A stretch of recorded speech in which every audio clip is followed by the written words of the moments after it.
Hai, apakah kamu tahu tumbuhan apa ini? Ya, ini adalah pohon mangrove. Kamu pasti sudah tidak asing lagi dengan pohon ini. Tetapi apakah kamu tahu mengapa nama pohon ini mangrove? Apa bedanya pohon ini dengan pohon yang lain? Dan apakah manfaat pohon ini? Jika kamu tidak tahu, tenang dan jangan khawatir. Kami akan membantumu untuk menemukan jawabannya. Berikut merupakan fakta-fakta menarik tentang tanaman mangrove.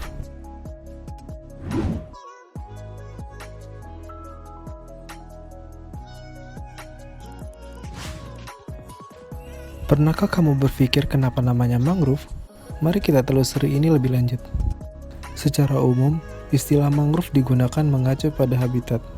Dan beberapa hal, istilah mangrove digunakan untuk jenis tumbuhannya, termasuk jenis-jenis tumbuhan yang terdapat di pinggiran mangrove tersebut.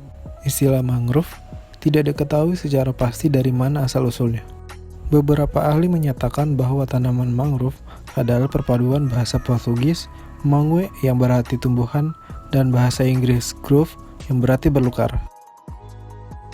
Ada juga yang menyatakan istilah mangrove berasal dari kata mangi-mangi yang merupakan bahasa Melayu kuno. Walaupun beberapa ahli mendeskripsikannya berbeda-beda, namun pada dasarnya definisi mangrove merujuk pada hal yang sama, yaitu tumbuhan yang terdapat di daerah pasang surut.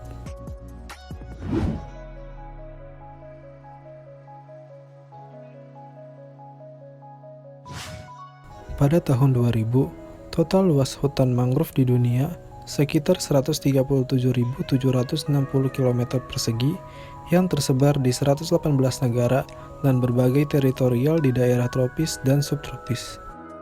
Indonesia mempunyai hutan mangrove terluas di dunia, dengan luas sekitar 3,2 juta hektar atau 22,6% dari total hutan mangrove dunia. Jika kawasan mangrove ini digabung, maka luasnya sama dengan 11.470 Stadion Gelora Bung Karno. Angka ini melebihi Brazil yang hanya 1,3 juta hektar, Nigeria 1,1 juta hektar, dan Australia 0,97 juta hektar. Hingga kini, Indonesia masih menjadi negara dengan mangrove terluas di dunia, meskipun deforestasi dan degradasi mangrove terus terjadi.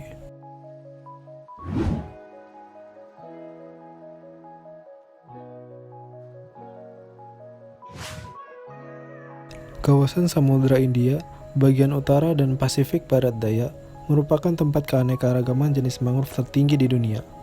Dari 50 jenis mangrove sejati yang ada, setidaknya tercatat 40 jenis berada di Indonesia. Beberapa di antaranya adalah Acanthus ebracteatus, Avicennia alba, Bruguiera exaristata, Rhizophora stylosa, Soneratia alba, dan Psilocarpus meccongensis. Selain dari jenis yang sudah disebutkan, ternyata di Indonesia memiliki beberapa jenis mangrove yang bersifat langka dan endemik. Hal tersebut kemungkinan disebabkan karena buah mangrove mudah terbawa oleh gelombang dan tumbuh di tempat lain. Salah satu di antaranya ialah jenis Rhododendron brokeanum yang merupakan epifit berkayu dan diketahui berada di Sumatera dan Kalimantan. Jenis ini umum berada di Indonesia, tetapi langka secara global sehingga perlu perhatian khusus dalam pengelolaannya.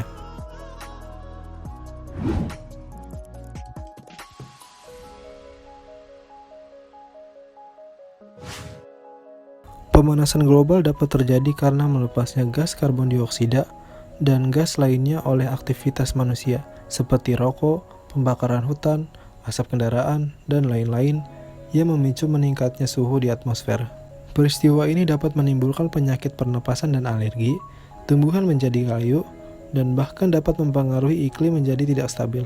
Salah satu solusinya yaitu memanfaatkan tumbuhan sebagai penyerap karbon alami. Dalam hal ini, mangrove dipercaya dapat menyerap dan menyimpan karbon. Bahkan, hutan mangrove dapat menyimpan lebih dari 3 kali rata-rata penyimpanan karbon per hektar dibanding hutan tropis daratan. Gas karbon dioksida ini disimpan dalam batang, daun, bunga, buah, dan akar pada mangrove. Simpanan karbon terbesar ada di bagian batang pohon mangrove.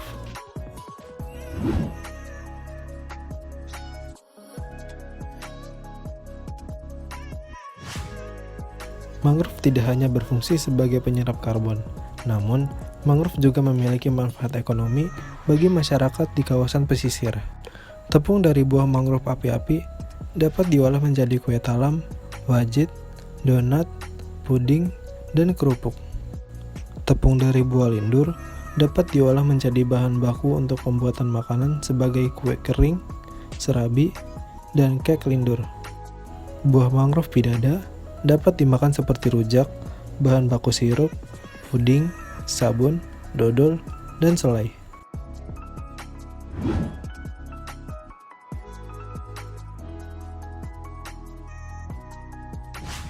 Di bagian bawah mangrove, kalian bisa melihat akar-akar yang kompleks, rapat, dan lebat. Ternyata, sistem perakaran ini memiliki fungsi yang sangat besar. Akar mangrove dapat memerangkap sisa-sisa bahan organik dan endapan yang terbawa air laut dari bagian daratan. Proses ini menyebabkan air laut terjaga kebersihannya, dan dengan demikian dapat memelihara kehidupan padang lamun dan terumbu karang. Tidak hanya itu, akar mangrove juga dapat menjaga garis pantai. Gelombang dan arus laut yang kuat lambat laun akan mengikis pantai atau dinamakan abrasi. Abrasi ini tidak hanya membuat garis pantai menjadi sempit, bila dibiarkan akan berdampak rusak pada lokasi pantai dan daratan, serta dapat menyebabkan air laut mudah naik ke permukaan. Mangrove dibutuhkan karena akar-akarnya mampu menahan ombak sehingga menghambat terjadinya pengikisan pantai.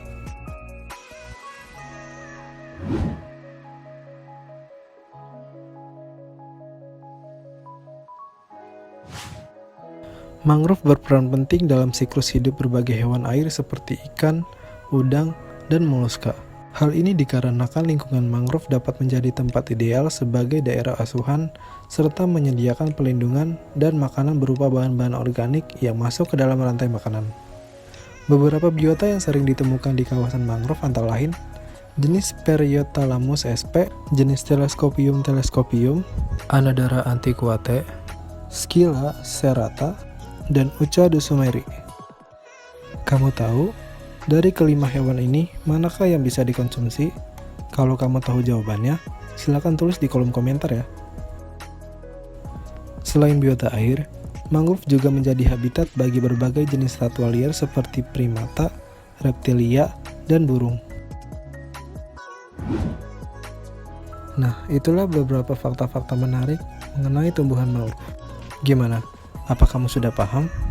Terima kasih telah menonton video ini. Jika kalian suka dengan video ini, klik like dan share sebanyak-banyaknya ke teman kalian. Jangan lupa untuk subscribe channel ini agar terus menyajikan video yang menginspirasi dan menambah wawasan tentunya. Dan ingat, bumiku, bumimu, bumi kita.